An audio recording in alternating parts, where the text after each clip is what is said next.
As the Taliban have grown in strength in recent years, individual commanders have had a fair degree of autonomy, often deciding what operations to conduct and how to run the territory they control. Now it appears Taliban leader Mullah Omar wants to centralize the way the movement is run. A Taliban spokesman says all their fighters are being issued with a code of conduct, regulations that shed considerable light on the structure, organization and aims of the Taliban. Al Jazeera has been given a copy of the pocketbook entitled The Islamic Emirate of Afghanistan Rules for Mujahideen. The book, which states it's issued under the authority of Mullah Omar, says, creating a new Mujahideen group or battalion is forbidden. If unofficial groups or irregular battalions refuse to join the formal structure, they should be disbanded. The Taliban have repeatedly used suicide bombings across Afghanistan. This, the aftermath of a mass suicide attack in the eastern city of Khost 2 days ago.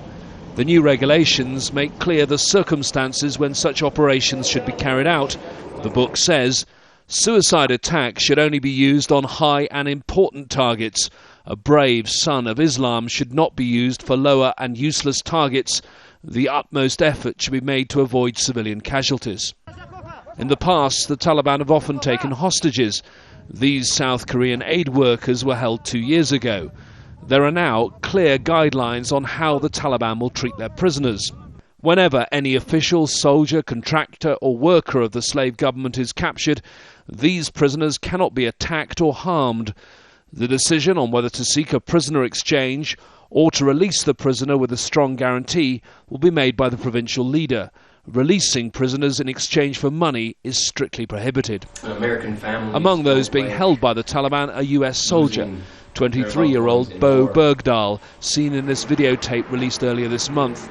The new regulations say, if a military infidel is captured, the decision on whether to kill, release or exchange the hostage is only to be made by the Imam, a reference to Mullah Omar, or the Deputy Imam.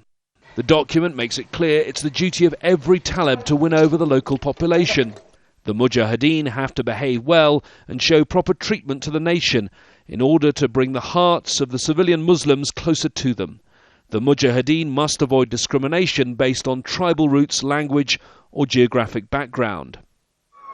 The Taliban believes the current election is illegitimate, a system it believes has been imposed on Afghanistan by foreigners.